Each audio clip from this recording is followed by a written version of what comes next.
Hi guys, it's Seth. Welcome back to Warthog Defense. After the Russian volunteers from the pro-Ukrainian units attacked Russian regions of Belgorod and Kursk, the Russian army simply fled from their positions. We are seeing the same thing as with Prigozhin rebellion. The Russian army is simply a paper tiger, which is fighting by sacrificing sheer population of its forces in a meat assaults and relying on supplies of weapons from the Soviet Union. Last night, Russian forces consisting of the Free Russia Legion and Siberian Battalion entered territory temporarily occupied by the Russian Federation.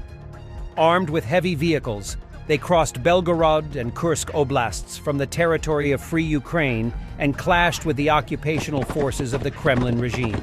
Most likely a small-scale special operation, it was organized to warn Russians from taking part in the sham presidential elections later in March.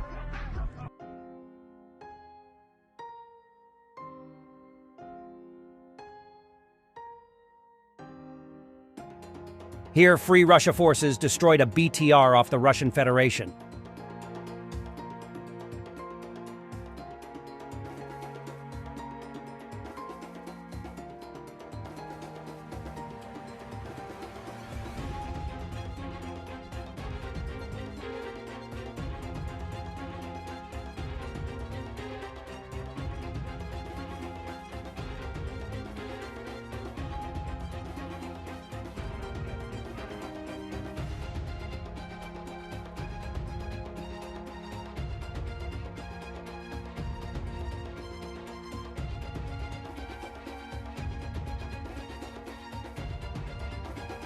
Once again, we are witnessing Ukrainian forces easily breaching the border of the Russian Federation.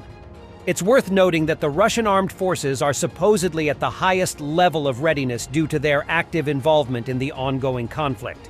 Yet we continue to see similar scenarios, such as the Prigozhin rebellion, where Wagner forces advanced toward Russia with minimal resistance from Russian forces. This pattern suggests that decades of corruption have severely undermined the capabilities of the Russian army. Now they seem to rely primarily on their vast manpower and inherited supplies from the Soviet Union. It's a stark reminder of the internal challenges facing the Russian military, despite their outward show of strength.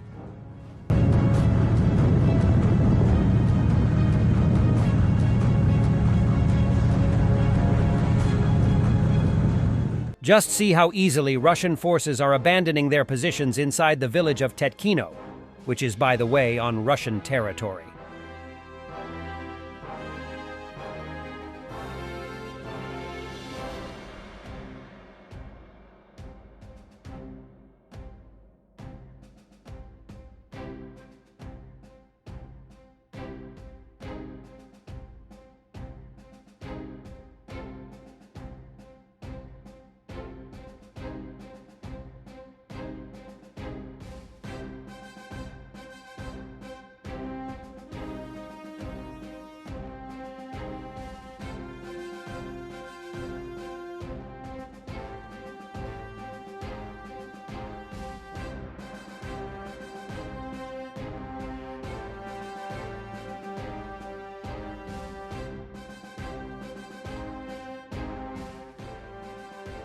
Some people in Russia may now be wondering whether it was really such a smart idea to bomb their Western neighbor with thousands of kamikaze drones. But until the regime falls, such images, here from Belgorod, will become more and more common. Explosions heard at the entrance to Belgorod.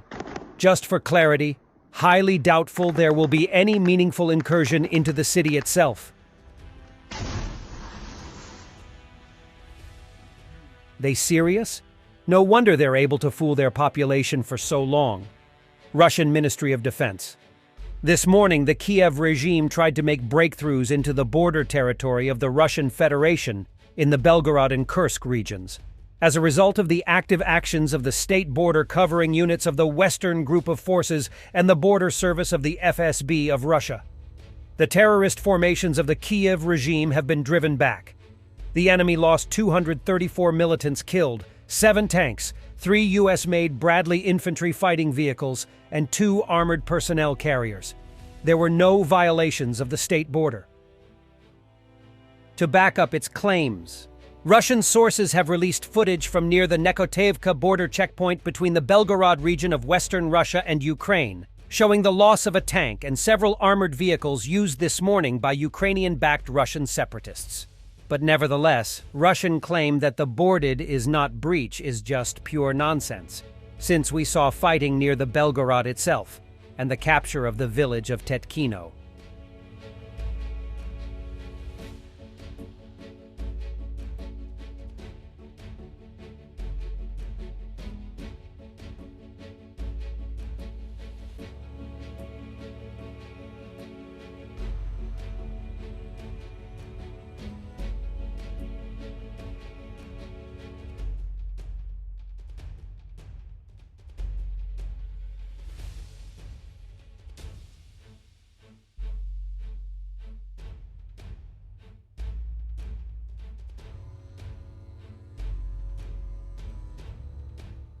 Security Service of Ukraine, SBU, has detained a soldier who tried to poison the AFU command in Zaporizhia on the instructions of the Federal Security Service of the Russian Federation, FSB. According to the investigation, the soldier planned to add a poisonous substance to the water of the bathing and laundry complex used by the AFU commanders in Zaporizhia. But he was exposed in advance and detained at the stage of preparation. It was established that the Russian Federation recruited him by blackmail, kidnapping the man's parents who live under occupation. In Russian Oryol, the aftermath of a night drone attack has been eliminated, the authorities say. Local residents don't really believe it. The resulting smoke does not pose any danger and is a consequence of the work of the fire departments. There are no casualties. The situation is under full control, the local governor wrote.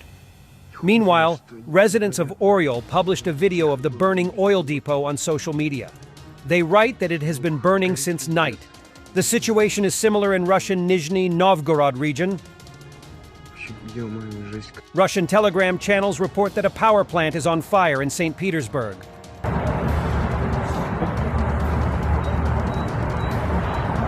Ukrainian M142 HIMARS decoy eats a cluster projectile from the Iskander-M OTRK.